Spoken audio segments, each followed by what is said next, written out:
तो देश के सबसे बड़े लोकतांत्रिक बहस के शो देश की बहस में मैं दीपक चौरसिया अपने तमाम मेहमानों का, अपने तमाम दर्शकों का, पब्लिक के मंच में जुड़ने वाले अपने साथियों का वंदन करता हूं, अभिनंदन करता हूं, नमस्कार करता हूं। आप जानते हैं देश की बहस इकलौता बहस का शो है जो अपने दर्शकों की राय के आधार पर चलता है। दर्शक ही जिस मुद्दे का चयन करते हैं हम उस पर बहस करते हैं, और यही नहीं, पब्लिक के मंच के जरिए अपने घर से आप यानी हमारे दर्शक जुड़कर बहस की दशा और दिशा को आगे बढ़ाते हैं, उसे और धार और रफ्तार देते हैं। आज पब्लिक के मंच में मेरे साथ जुड़ेंगी प्रज्ञा टिब्रेवाल जयपुर से, चारू प्रज्ञा भोपाल से, अनुज ललितपुर से, रंजीत राजपूत लखनऊ से। ये तमाम लोग हमारे साथ जुड़ेंगे।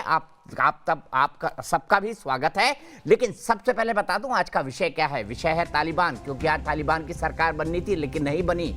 आज नहीं बल्कि कल अब सरकार बनाने का ऐलान करेगा तालिबान, और जितने भी प्रमुख आतंकवादी तालिबान और अलकायदा से जुड़ रहे हैं वो सब कैबिनेट मिनिस्टर्स होंगे। उनमें से ही एक प्रधानमंत्री होगा, मुल्ला बरादर, जिसे मुख्य वार्ताकार अमेरिका ने नियुक्त किया था 2018 के अंदर। लेकिन अब क्या, अब भारत के लिए चुनौती क्या है? भारत के लिए चुनौती यह है कि बीबीसी को दिए इंटरव्यू के अंदर ये कहा है तालिबान ने कि कश्मीर के लोगों का उनको नैतिक सपोर्ट रहेगा। भले से वो सशस्त्र सपोर्ट के फेवर में ना हो, लेकिन ये कहना भी काफी है, क्योंकि इससे पहले उन्होंने भारत और पाकिस्तान के बीच के मसला बताया था कश्मीर को। लेकिन अब तालिबान के पाकिस्तान के कान उभेटने के बाद सुर बदल गए हैं इस मसले पर। ऐसे में भारत के लिए क्या चुनौतियां होंगी, कैसी तालिबानी सरकार बनेगी, और क्या इसे इंसानियत के पहलू पर परखा जा सकता है? आज इसी पर बहस होगी।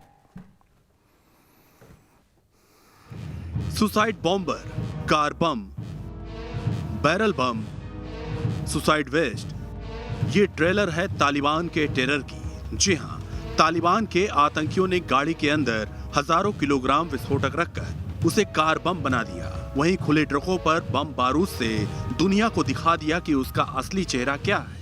लगातार तालिबान अपने सुर और चाल दोनों बदल रहा है। तालिबान ने अफगानिस्तान जेलों से सारे आतंकी और खासकर जो आईएस के साथ जिनका संबंध था उनको रिहा कर दिया गया। इस बीच पाकिस्तान के नापाक एजेंडे के सुर में सुर मिलाते हुए कश्मीर पर भी तालिबान ने बयान देना शुरू कर दिया है। तालिबान के प्रवक्ता सुहेल शाहीन ने कहा है, मुसलमान के तौर पर भारत के कश्मीर या किसी और देश में मुसलमानों के लिए आवाज उठाने का अधिकार तालिबान के पास है। गौरतलब है कि कुछ दिन पहले ही भारत और तालिबान के बीच पहली औपचारिक बैठक हुई थी।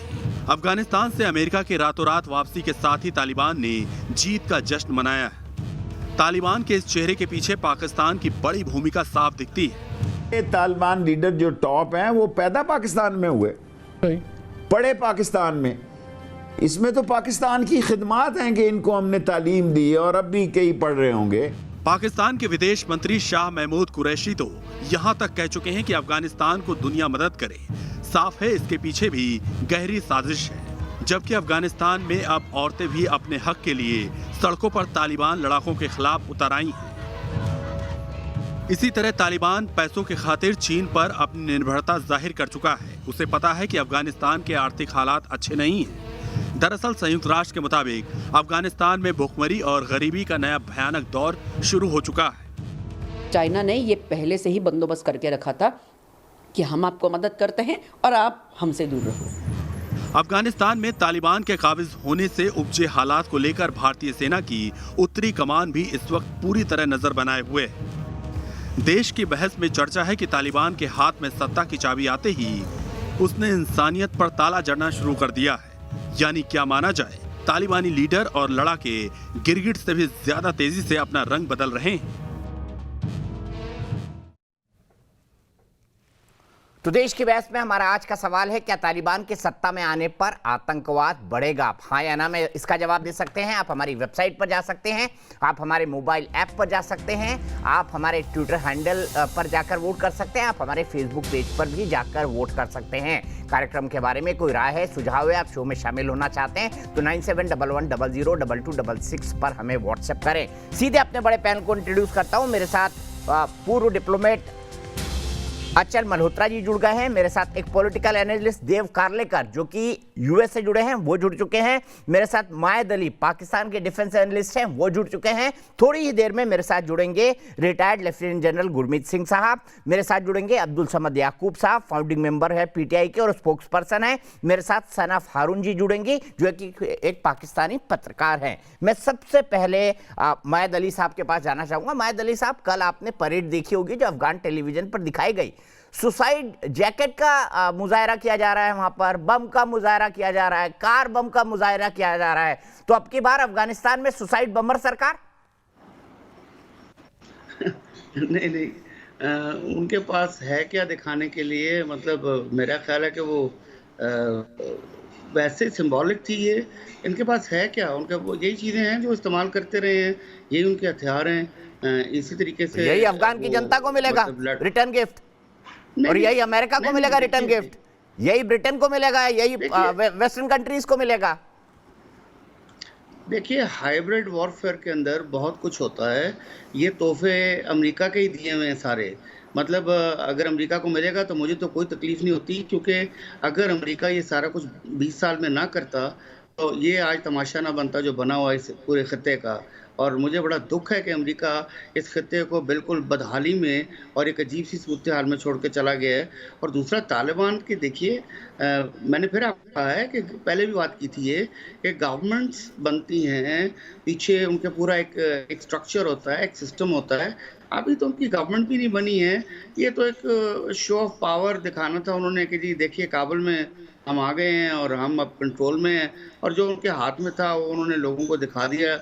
अल कायदा के फाउंडर मेंबर, तालिबान के फाउंडर मेंबर, आईएसआईएस से जुड़े हुए लोग, लश्कर से जुड़े हुए लोग, हक्कानी से जुड़े हुए लोग जब सरकार में होंगे तो वो सरकार क्या बनेगी सर? वो तो आतंकवादियों की कैबिनेट बनेगी। तो बिल्कुल आपकी बात, देखिए अब आतंकवादी आप कह रहे हैं, मैं उससे कोई उस पर ज्यादा बहस नहीं करूंगा। मैं ये करूंगा कि कहूंगा कि जो उनके ज़हनी जो उनकी हालत है, या जो सोचते हैं, या जो उनका मंशूर है इस्लाम का लाना, जो the kind of Islam that they have in their mind, जो पहले भी करते रहे हैं, उन्होंने वहीं जाना है वापस। मतलब हम ये आप जो कह रहे हैं दिखावा देखो क्या उन्होंने देखिए, एक सोच होती है किसी हुकूमत के पीछे, एक आइडियोलॉजी होती है, उनकी एक आइडियोलॉजी है, वो उसके साथ जुड़े हुए हैं।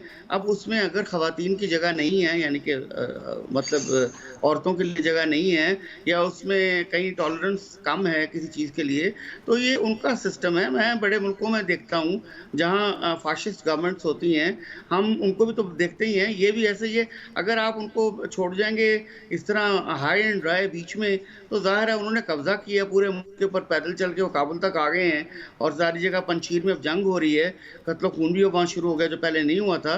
तो कल को जब वो अपनी गवर्नमेंट बना लेंगे तो जाहिर है वो वही करेंगे जो उन्होंने आना, अपने एजेंडे पे वापस आएंगे। चलिए मायद अली साहब, कि वो जो मुझे खुशी है कि कोई पाकिस्तानी एनालिस्ट ये बोल रहा है, वरना आप तो उनको फ्रीडम फाइटर और पता नहीं क्या क्या पाकिस्तान के लोग नवाजते हैं। एक ने तो यहाँ तक कह दिया कि वो कश्मीर जीत के हमें देंगे। मुझे बहुत खुशी है कि एक व्यक्ति साफ गोई से एक्सेप्ट कर रहा है कि कैसी अफगानिस्तान की सरकार होगी। मायद साहब, ऐसे ही है बिल्कुल। मैं जो कह रहा हूँ मैं गलत तो नहीं कह रहा। नहीं, बिल्कुल गलत नहीं है। उससे मेरा इख्तलाफ हो या मैं उसके साथ हूँ, वो एक अलग बात है, मगर उनकी सोच है। आप उनको किस तरह उनके दिमाग से कैसे निकाल सकते हैं उस सोच को? बिल्कुल, उस सोच को कैसे निकाल सकते हैं? और देव कार्लेकर जी, अब आपको सावधान हो जाना चाहिए। देव कार्लेकर, आपको सावधान हो जाना चाहिए। अब अमेरिका में कभी भी बम फट सकता है, क्योंकि वो सोच जो अफगानिस्तान में आपने कंटेन करने की कोशिश की, अब आप उसी को सत्ता देके वापस आ चुके हैं। दीपक जी, सबसे पहले आपने मुझे न्यूज नेशन के मंच पे आमंत्रित किया, आपका बहुत धन्यवाद। आपकी पत्रकारिता पिछले दशकों for few decades we are watching it as an NRI. आप यूएस में आते हैं तो आप जो तजुर्बा है और आपका जो बैलेंस्ड व्यू है वह भी एक बहुत अच्छा लगता है सुन के आपको। मेरा जो व्यू होगा, as a भारत मूल का American citizen, so it will be a balanced view between the two great nations.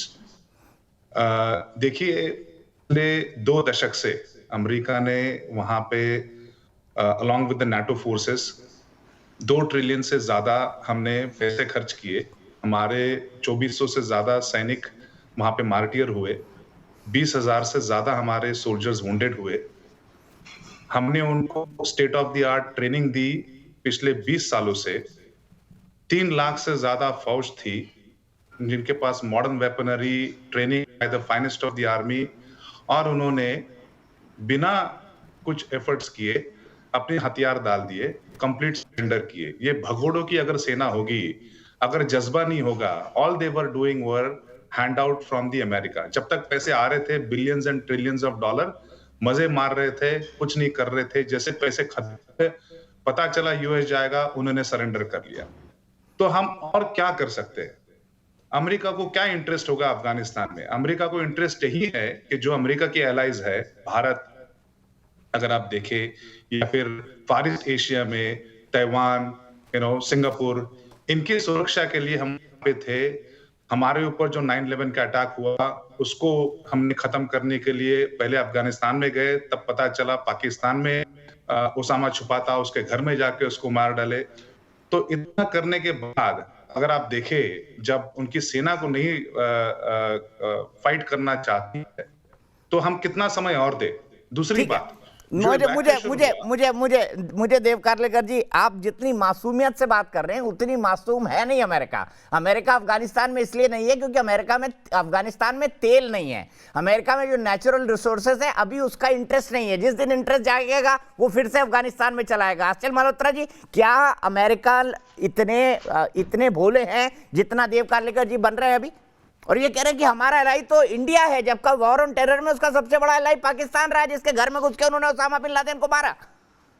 नहीं, देखिए दीपक जी, मैं देव कार्लेकर साहब का जो नैरेटिव है उसको परले सिरे से रिजेक्ट करता हूँ। आई एम वेरी सॉरी देव साहब, आप बहुत दिन से ये नैरेटिव बना रहे हैं कि हमने तो 2.3 ट्रिलियन डॉलर इन्वेस्ट किए, हमने तो अफगानिस्तान को ये दिया वो दिया, वही भाग गए।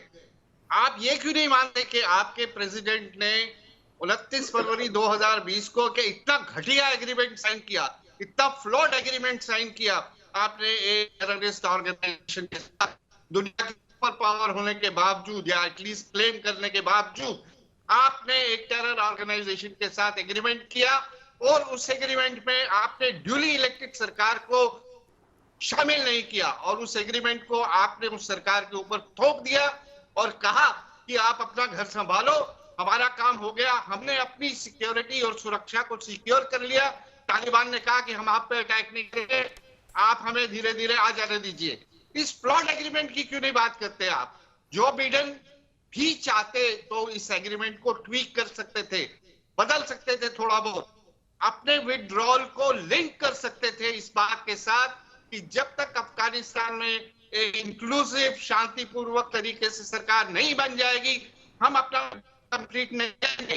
लेकिन आप लोगों ने तो घुटने टेक दिए, आप लोगों ने तो सोच लिया। और देख साहब, मैं तो बहुत ही आई एम अम्यूज्ड, कह रहे हैं आप अफगानिस्तान में भारत और ताइवान की वजह से थे, आप हमारे पे एहसान कर रहे हैं। कमाल कर दिया आपने।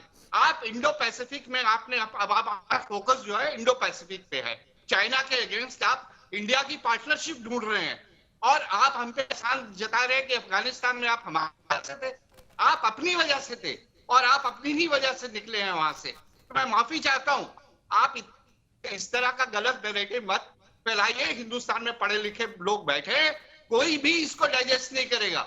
और देव कार्लेकर, अचल जी मैं एक और बात देव कार्लेकर साहब को कहना चाहता हूं। बरगाम एयरबेस जो दुनिया की सबसे सुरक्षित एयरबेसेस में से एक है, वो सजाकर आपने चाइना के हवाले कर दिया है। कल परसों से चाइना उसको इस्तेमाल करने लगेगा। देव कार्लेकर जी, आपने तो बड़ी अच्छी स्टेबिलिटी लाई भारत के लिए, और 31 अगस्त से पहले जुलाई में ही छोड़ के भाग गए आप उसे। बिल्कुल सही, बिल्कुल सही।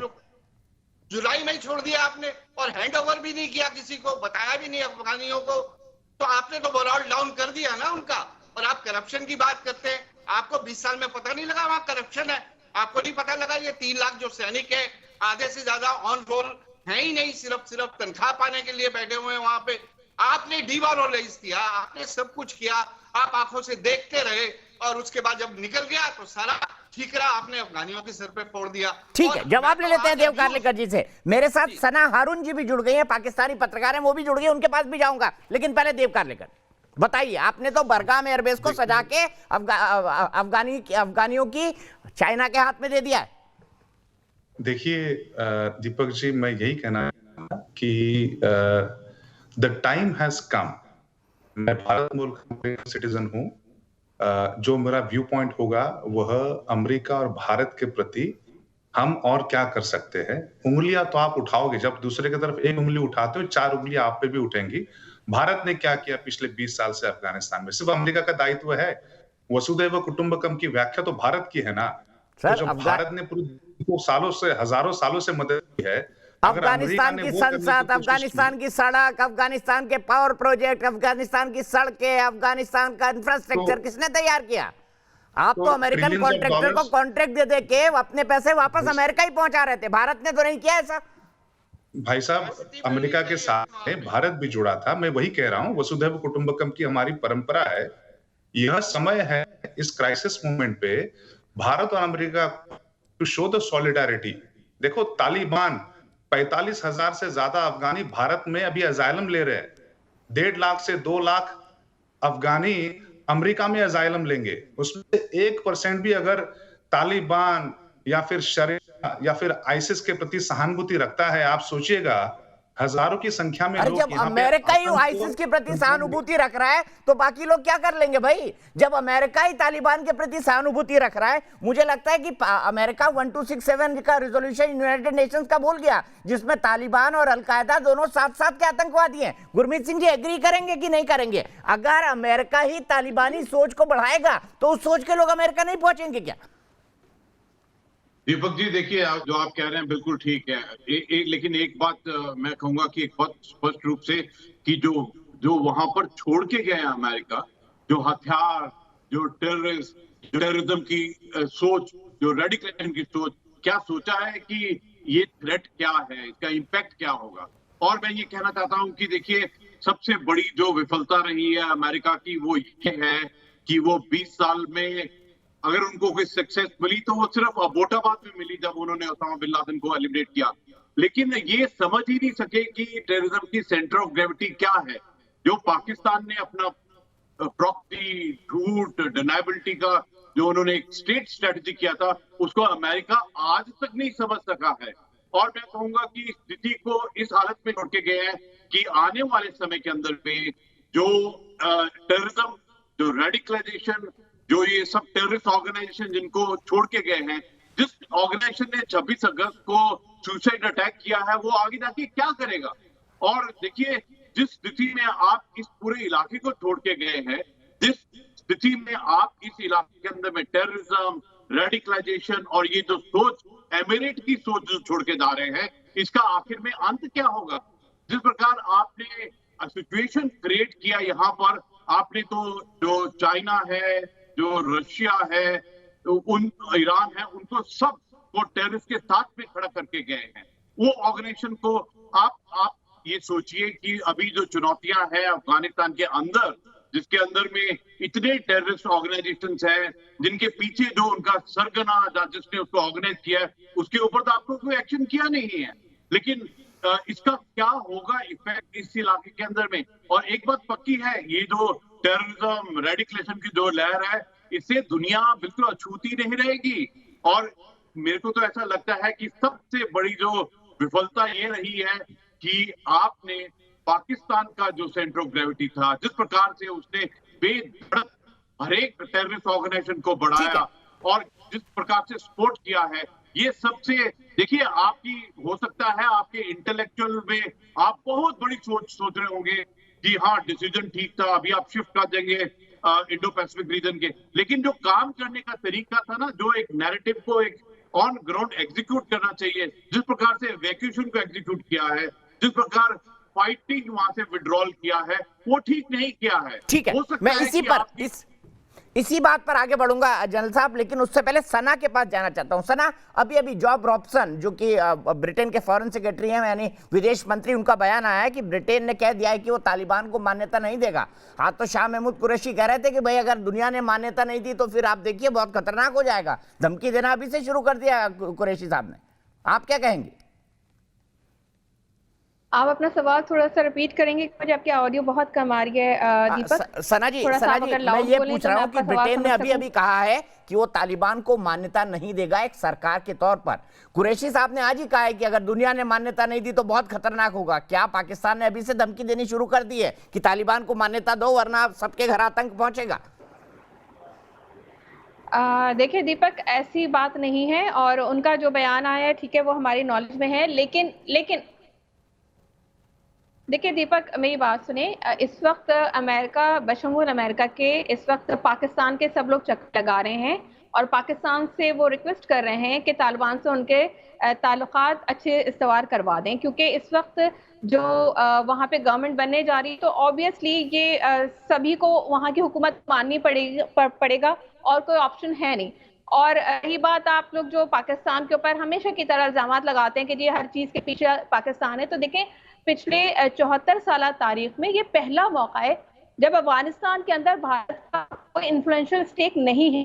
भारत की इतने सालों की इन्वेस्टमेंट जो वो अफगानिस्तान में पाकिस्तान मुखालिफ क़ुव्वतें, चाहे वो हुकूमत में हो या मिलिटेंट तंजीमों में हो, पर वो खर्च करता रहा है, वो अब डूब चुकी है।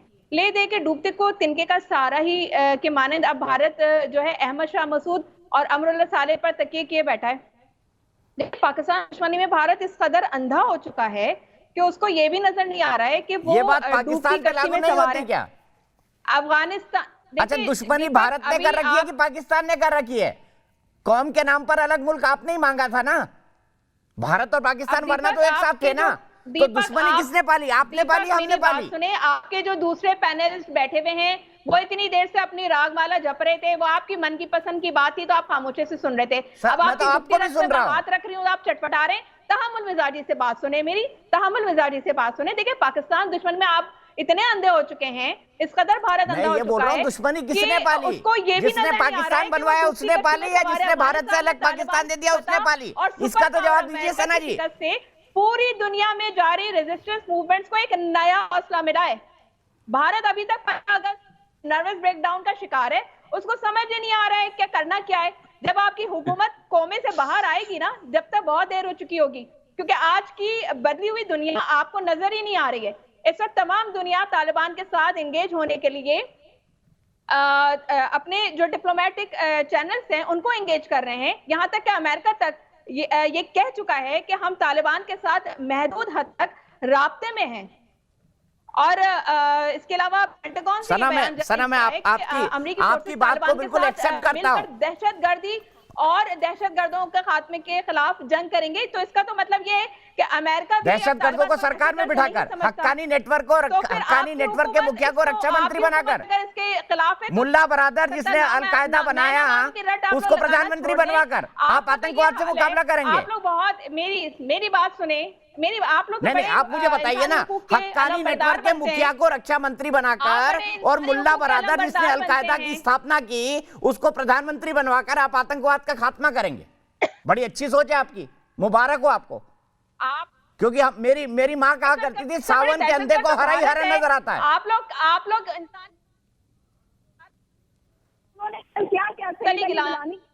खाकी के साथ आप लोगों ने क्या किया?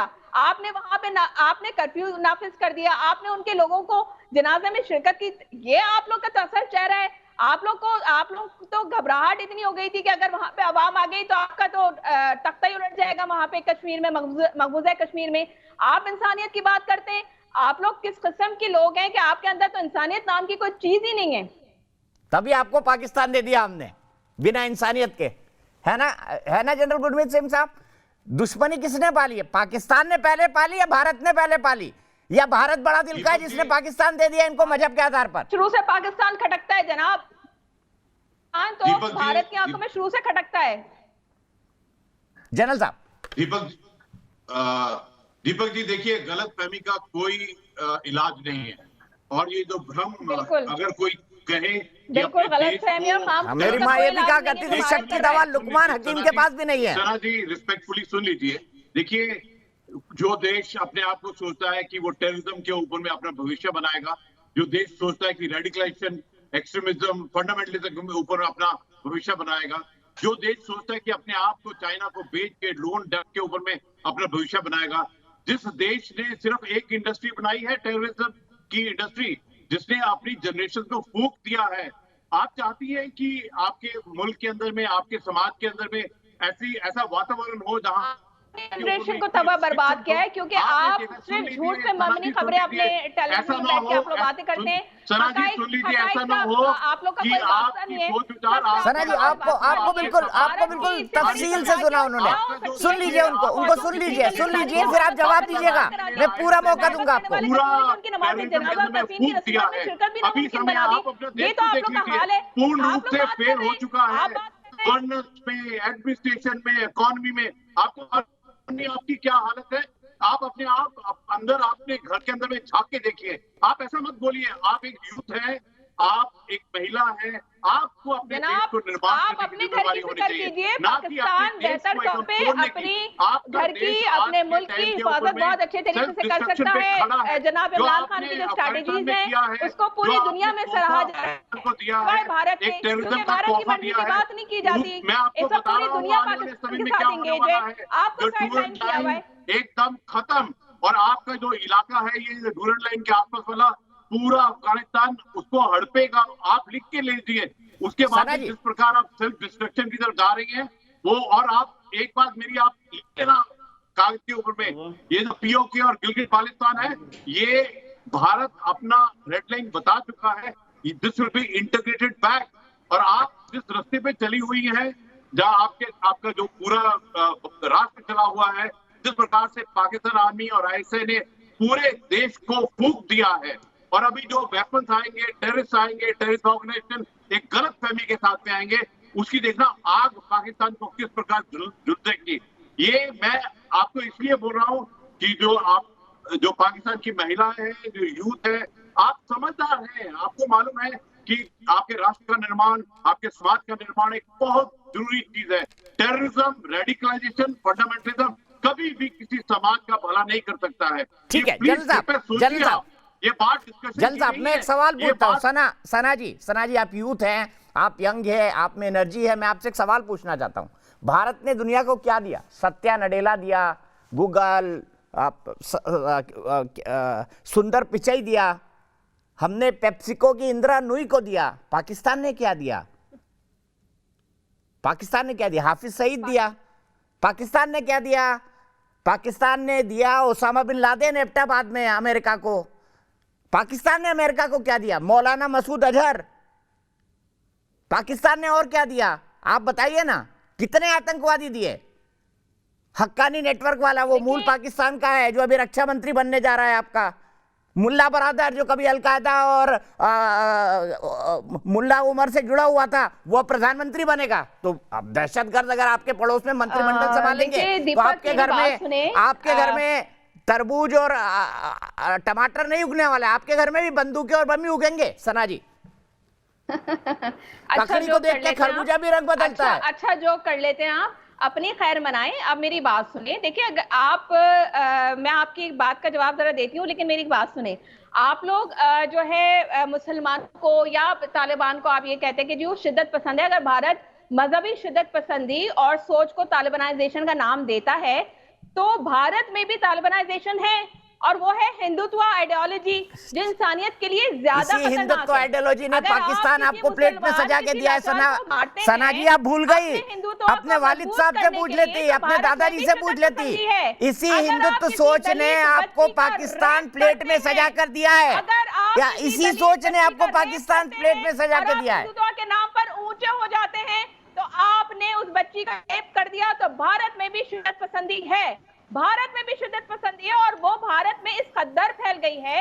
जैसे सुरेश के चौहान है, वो तलवार लेकर, वेपन्स लेकर आते हैं, ठीक है, और वो आपके मीडिया में और आपके मीडिया में दिखाते हैं। किसका नाम? सना मैं इन नामों को जानता तक नहीं। लहराते हैं अपने, आप पता नहीं क्या देखती हैं। थोड़े अच्छे चैनल देखा करिए भारत के, थोड़े अच्छे चैनल देखा करिए भारत के। दिखा वो सबके सामने, और ये शिद्दत पसंद मजबूत हो रही है कि शायद दूसरे देशों में भी ना हो। भारत में कोई एक ऐसा केस नहीं है जहां पे ये कहा गया हो कि चलो जी तुम अल्लाह अकबर पढ़ो, नहीं तो तुम्हें गोली मार देंगे। लेकिन भारत में ऐसे लातादाद केसेस हैं कि आप क्या बोला जाता है, जय श्री राम बोलो, नहीं तो पिटोगे, नहीं तो पाकिस्तान जाओ। भारत में ये बोला जाता है कि तुम मुसलमान हो तो तुम हमारी हमारी लड़कियों को चूड़ी नहीं पहना सकते। फिर आप कहते हैं कि मुसलमान मजहबी शिद्दत पसंद होता है।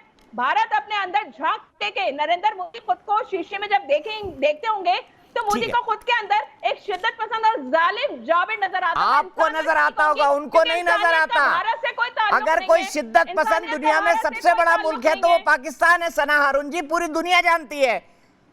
आपके घर में ओसामा बिन लादेन मिलता है, आपके घर में ओसामा बिन लादेन मिलता है, आपके सैन्य हेडक्वार्टर के बगल में मिलता है ओसामा बिन लादेन। उसके बाद शिद्दत पसंद हम। आप ओसामा बिन लादेन को पालें, आप मासूम। पाकिस्तान का जो किरदार रहा है वो बड़ा ठीक है। प्रज्ञा टिब्रेवाल नहीं, प्रज्ञा के पास में जाऊंगा 5 मिनट के बाद। 9 बज रहे हैं, मैं सीधे यहाँ से सीधे चलता हूँ देव कार्लेकर जी के पास। देव कार्लेकर जी, देखिए अमेरिका ने क्या बोया है।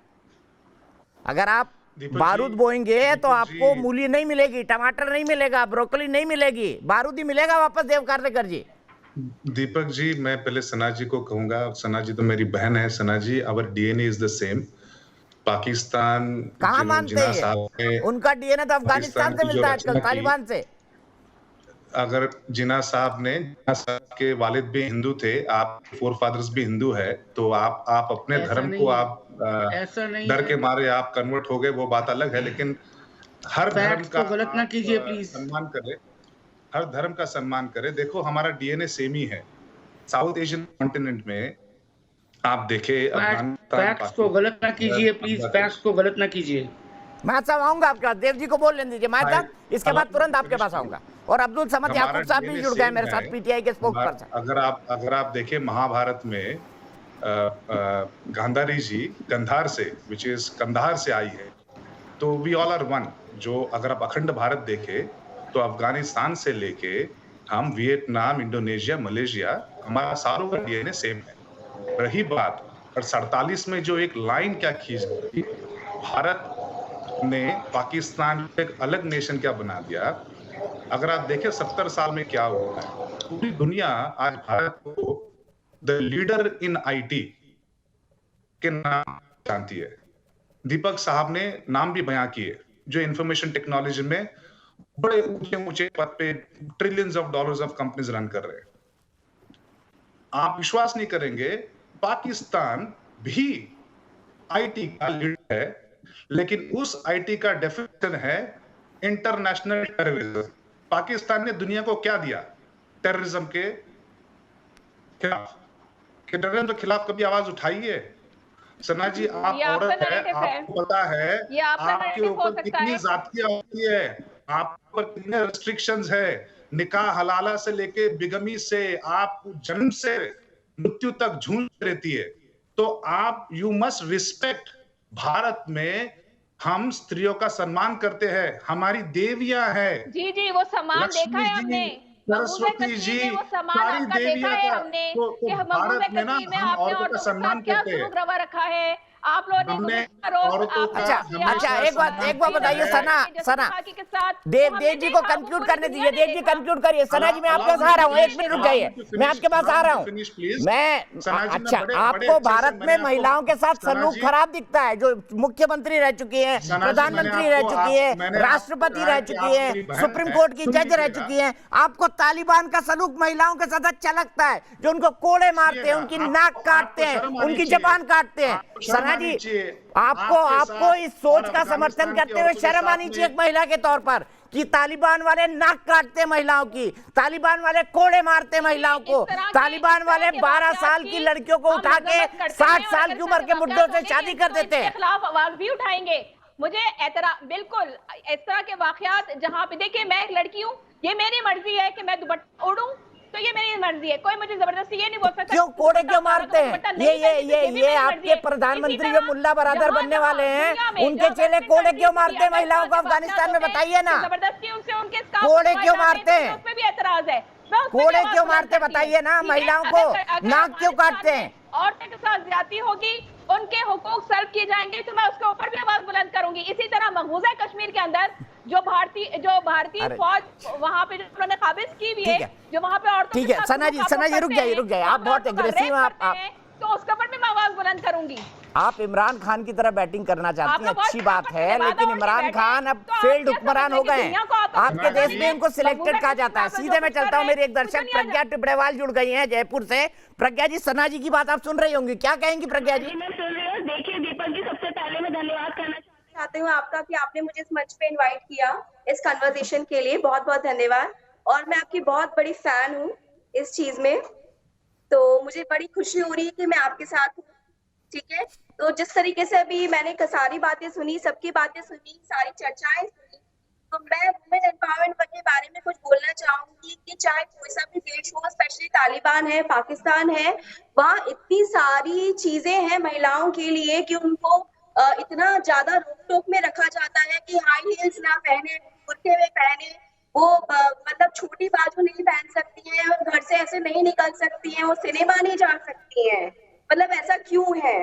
हमारे देश में सिनेमा कहा तो जाता छोड़िए, है वो घर के बाहर नहीं जा सकती है। सिनेमा तो बैन है अफगानिस्तान के अंदर, देखिए हमारे बैन देश है। में कहा जाता है यत्र नार्यन्ति पूज्यन्ते तत्र यर्मन्ते देवता। ये हमारे देश की एक सांस्कृतिक कहावत है। तो मैं ठीक है, इसके साथ सना जी को चलती हूँ सुनना चाहिए और- इसको, सना जी को सुनना चाहिए इसको। जी। सना जी देखिए जी, भारत जी। की सोच क्या है, और सोचिए आपकी सोच का समर्थन करिए जो तालिबान की है, जो महिलाओं की नाक काट देता है, 12 साल से ऊपर की महिलाओं का 60 साल के बड़े लोग रेप करते हैं, जो उनको कोड़े मारते हैं। अब्दुल समद याकूब साहब, ऐसे तालिबान का समर्थन करते हुए क्या आप इंसानियत को भूल जाते हैं? सबसे पहले तो आंचल मल्होत्रा साहब यहाँ पे बैठे हैं, मेरे फेवरेट एनालिस्ट हैं, जो जिस प्रोग्राम में होते हैं मेरी कोशिश होती है कि वो ज्यादा बोलें ताकि मुझे भी कुछ सीखने का मौका मिले।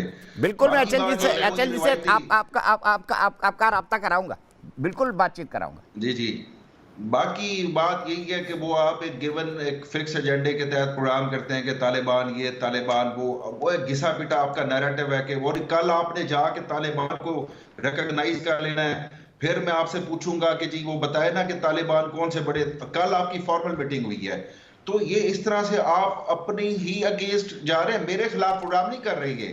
क्योंकि कल जब या 6 महीने बाद जब आप उनको रिकॉग्नाइज करेंगे, अल्टीमेटली आप करेंगे रिकॉग्नाइज, क्योंकि वर्ल्ड कम्युनिटी करेगी, वहां पे इंक्लूसिव गवर्नमेंट आई है, तालिबान गवर्नमेंट आई है, उन्होंने ये साबित कर दिया कि हाँ सब टेररिस्ट इंक्लूसिव गवर्नमेंट बना रहे हैं वहां पे, तालिबान है। याकूब साहब, सब टेररिस्ट मिलके हक्कानी नेटवर्क, लश्कर तैयबा, लश्कर जानवी, जैसे मोहम्मद, ISIS, सब अलकायदा, सब टेररिस्ट मिलके इंक्लूसिव गवर्नमेंट बना रहे हैं वहां तालिबान में। बैकडोर मीटिंग्स तो आपकी भी चल रही हैं तालिबान के साथ। याकूब साहब बोलिए, इंक्लूसिव। जी मैं समझा नहीं, आपकी शायद कॉल डिस्कनेक्ट हो गई थी। क्या कह रहे हैं? हो सकता है कि इनको तो कल पता चलेगा, कल उन्होंने अनाउंस किया कि कल हम जो है ना वो फॉर्म कर रहे हैं गवर्नमेंट, कल देखेंगे कि क्या इंक्लूसिव गवर्नमेंट आती है, तमाम स्टेक होल्डर्स आते हैं या नहीं। लेकिन मैं ये हैरान हूं कि आपका क्या बनेगा जब आप किस मुंह से आप उनको एडमिट करेंगे, रिकॉग्नाइज करेंगे, और किस मुंह से आप हमारा सामना करेंगे कि जब आप तो तस्लीम कर रहे होंगे, आपका हाई कमीशन खुल रहा होगा, फिर मैं आपको दावत दूंगा दीपक चौरसिया साहब आए वहां पे काबली पुलाव खाए, मैं भी यहाँ से आऊं। ना, अफगानी खाना हिंदुस्तान में भी बहुत अच्छा मिलता है, आप आइए, साउथ दिल्ली में आपको खूब खिलाता हूँ, लाइन से अफगानी दुकानें हैं वहां पर, जरूर आइए आप, आइए, मैं आपको खिलाता हूँ। अचल मल्होत्रा जी, पाकिस्तान इस बात से खुश हो रहा है कि भारत को दिक्कत हो रही है, मतलब ये स्वांतः सुखाए का कौन सा फॉर्मेट है, मुझे समझ नहीं आता। पहले तो याकूब साहब बहुत बहुत शुक्रिया आपकी जरा नवाजी का, वरना आपकी भाषा में जिसे कहते हैं कि बंदा किस काबिल है। अब सवाल है आपकी परिस्थितियों का। देखिए कल क्या होगा, कल हम उनसे इंगेज करेंगे, कल हम उनको रिकॉग्नाइज करेंगे या नहीं करेंगे, ये एक बहुत ही स्पेकुलेटिव है। नैरेटिव्स बदलते रहते हैं, हालात बदलते रहते हैं। कल तक आप पाकिस्तान जो है अमेरिका की मदद कर रहा था तालिबान से लड़ाई करवाने के लिए, आज पाकिस्तान तालिबान अमेरिका की मदद कर रहा है तालिबान से दोस्ती कराने के लिए, और ISI खुरासान से लड़ाई करवाने के लिए। तो देखिए ये परिस्थितियां बदलती रहती हैं। जैसा कि वो कहते ही हैं कि इंटरनेशनल डिप्लोमेसी में कोई परमानेंट फ्रेंड या फोर्स नहीं होते, परमानेंट सिर्फ नेशनल इंटरेस्ट होते हैं। तो नेशनल इंटरेस्ट के चलते क्या होगा क्या नहीं होगा, लेकिन हम जो बहस कर रहे हैं वो कर रहे हैं आज की परिस्थितियों में। आज की परिस्थितियों में हम ये एनालाइज कर रहे हैं कि किस तरह से अमेरिका ने एक इररिस्पॉन्सिबल तरीके से अफगानिस्तान को बीच में छोड़ा। हिंदुस्तान की भाषा में इसे कहते हैं कि रायता फैला देना और बिना साफ किए हुए निकल जाना। तो उन्होंने ऐसा किया, और ये होगी हालत कि अफगानी अब अमेरिकन की तरफ देख के कह रहे हैं या अमेरिकन जो है अफगानिस्तान की तरफ देख के कह रहे हैं कि बड़े बेआबरू होकर हम तेरे कूचे से निकले, और अफगानी जो है वो अमेरिकन को देख के कह रहे हैं क्या से क्या हो गया बेवफा तेरे प्यार में। तो कहने का मतलब यह है कि हम इस सिचुएशन को एनालाइज कर रहे हैं। अब जो रिप्लेस कर रहा है अफगान की ड्यूली इलेक्टेड सरकार, जिसको बनाने में आपकी भी बड़ी मदद रही है, आपने अमेरिका के साथ मिलकर बनाया है। अब मैं नहीं कहूंगा कि आपने उसे डिमोलिश करने में भी मदद करी है, वो हालात ने किया उसे डिमोलिश। बहरहाल जो बन के आ रहा है सामने उसे हम एनालाइज कर रहे हैं और दुनिया देख रही है।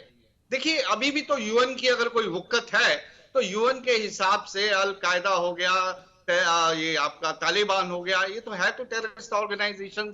अब ये मेरी जो मोहतरमा है मेरी बहन के बराबर, ये छोटी बहन के बराबर, वो मुझे ऐसा लगा कि वो ये जो इसको तालिबान को एक नेशनल मूवमेंट की तरह प्रोजेक्ट कर रही है कि ये तो एक बहुत ही नेशनलिस्ट मूवमेंट थी।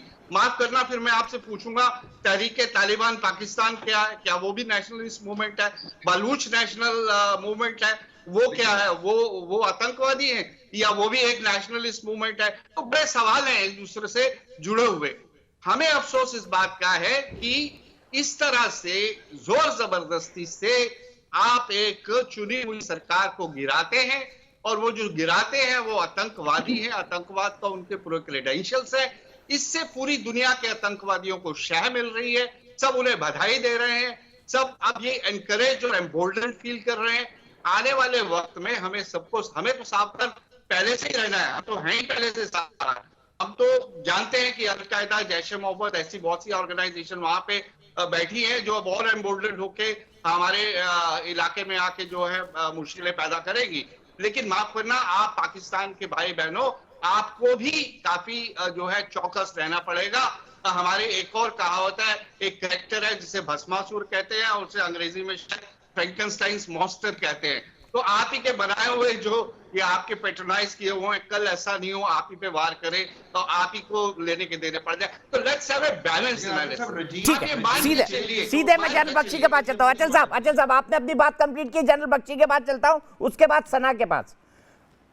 जनरल बख्शी, 20 साल तक पाकिस्तानियों ने मिल के इन्हीं तालिबानियों पर बम गिरवाए, अमेरिकी प्लेन से, अमेरिकी ड्रोन से, अमेरिकी मिसाइल से। इतने एक दिन में तालिबान से इतना प्रेम इनको कैसे हो गया? क्योंकि 20 साल तक तो जब तक ये अमेरिका से पैसे ले रहे थे इन्हीं तालिबानियों को मार रहे थे। मैं आपको अब जरा वहां से खबर है कि Major General Adil Rahmani SSG group के कमांडर 2 एसएसजी बटालियन से पंजशीर पे हमला करवा रहे हैं।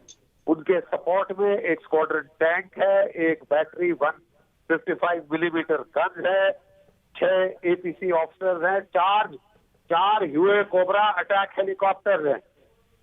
अभी तक एक पाकिस्तानी अफसर, एक जेसीओ और 7 जवान मारे गए हैं। 2 ऑफिसर, 4 जेसीओ, 11 घायल हुए हैं। इनके साथ कोई 300-400 तालिबानी मारे और घायल हैं, और काबुल का अस्पताल इस वक्त भरा हुआ है। ठीक है साहब। Lieutenant General Saeed Shamshad, Chief of General Staff Pakistan army के, पर्सनली इस ऑपरेशन को सुपरवाइज कर रहे हैं, और मेजर जनरल नुमान जो डायरेक्टर मिलिट्री ऑपरेशन, वो वहां बैठे हुए हैं। जो पाकिस्तान की एमआई और मिलिट्री इंटेलिजेंस और मिलिट्री ऑपरेशन डायरेक्टरेट के अफसर हैं, उनको हुक्म है कि वो घर नहीं जाएंगे जब तक ये ऑपरेशन खत्म नहीं होता। तालिबान ने जनरल बाजवा से ये एक वायदा किया है कि अगर वो उनको ये जो वाइस प्रेसिडेंट अमरुल्लाह सालेह का सर ला दें तो वो पूरी मदद करेंगे उनकी जम्मू कश्मीर में।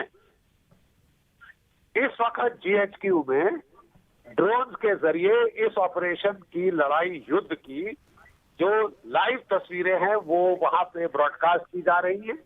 जनरल बाजवा साहब लड़ाई की प्रोग्रेस खुद देख रहे हैं। और जनरल साहब, आप जो बोल रहे हैं सब ब्रेकिंग न्यूज है, ये सब ब्रेकिंग न्यूज है। प्लीज ब्रेकिंग न्यूज चलाइए जनरल साहब जो बोल रहे हैं।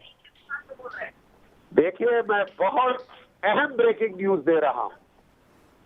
ये बहुत खतरनाक एक हरकत पाकिस्तान की है। तकरीबन सारी अभी तक तालिबान की सरकार फॉर्म नहीं हुई। सारी दुनिया की मान्यता अभी तक जो अफगान सरकार थी उसको है।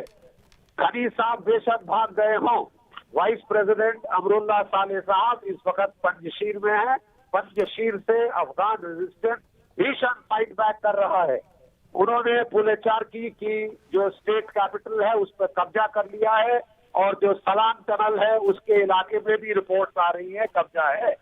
लेकिन जो कंफर्म्ड रिपोर्ट्स हैं और ये पाकिस्तान से आई है, जरा पूछिए इन जनाब को। डॉक्टर अमजद अयूब मिर्जा, उनकी एक वीडियो चैनल है हॉट इशू चैनल, वो मिनट बाय मिनट ब्रॉडकास्ट दे रहे हैं कि किस तरह पेशावर के 11 कोर कमांडर सारे ऑपरेशन को देख रहे हैं। सीडीएस साहब खुद मॉनिटर कर रहे हैं। बाजवा साहब मिलिट्री ऑपरेशन डायरेक्टरेट में बैठे हैं।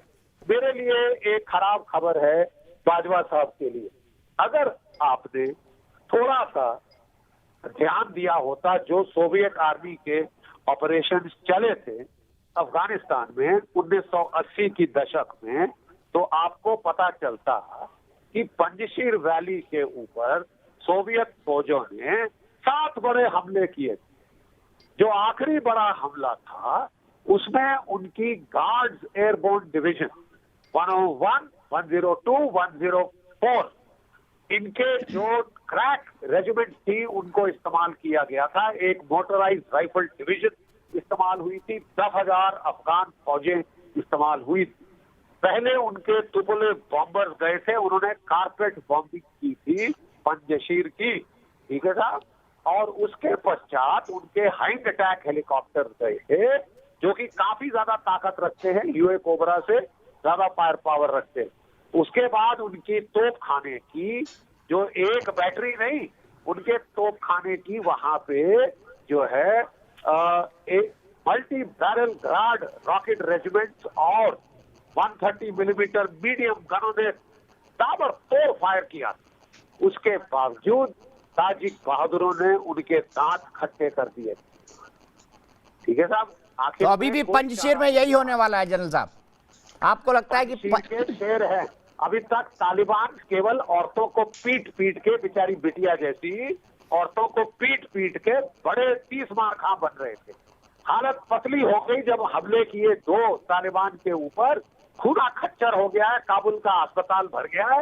रोते हुए ISSG के कमांडोज लेके आए हैं पाकिस्तान के कि ये लड़ाई हमारी जो है काबिलियत के बाहर है। जब औरतों की पिटाई करनी हो इस बिटिया जैसी, उनको कोड़े मारने हो, तो वो आगे आएंगे साहब। मयद अली साहब, पाकिस्तान के डिफेंस एनालिस्ट, उनसे जरूर पूछूंगा कि क्या पाकिस्तानी जनरल लड़ रहे हैं पंजशीर वैली में तालिबान की तरफ से। लेकिन उससे पहले चारू गुप्ता भोपाल से मेरी एक दर्शक जुड़ गई हैं। चारू जी, क्या कहेंगे अफगानिस्तान की हालत के बारे में? जी सर, सबसे पहले तो मैं आपको नमस्कार करती हूँ सर। मैं आपकी बहुत बड़ी फैन हूँ और सर मैं आपको बताना चाहती हूँ, मैं भी वहीं से बिलोंग करती हूँ जहाँ से आप बिलोंग करते थे। मैं खरगोन से ही बिलोंग करती हूँ सर। जी बताएं, अपना राय बताइए। सर मैं जी सर ये अफगानिस्तान में जो हालात है, अगर सर तालिबान सरकार बन जाती है तो वहाँ की हालत बहुत बदतर हो जाएगी और पूरे देश में एक आतंक सा जुड़ जाएगा। जैसा कि अभी वहाँ पे बता रही थी सना मैडम, बता रही थी महिलाओं के साथ अत्याचार, महिलाओं के साथ इतना ज्यादा अत्याचार होने लगेगा। अभी वहाँ पे जैसे हम हालात देख रहे हैं, न्यूज में देख रहे हैं, उन्हें कोड़े मारे जा रहे हैं। तरीके के हालात और देश में बदतर होते रहेंगे। और सर जिस तरीके से हम देखते हैं आतंकवाद का बढ़ावा, एक आतंकवाद सरकार क्या कर पाएगी? ठीक है, बिल्कुल सही कहा। एक आतंकवादी सरकार वहां पर क्या कर पाएगी, यही सवाल होगा ब्रेक के बाद मयद अली साहब से कि क्या इसी आतंकवादी सरकार का पाकिस्तानी सेना पंजशीर की लड़ाई में खुलकर समर्थन कर रही है। ब्रेक के बाद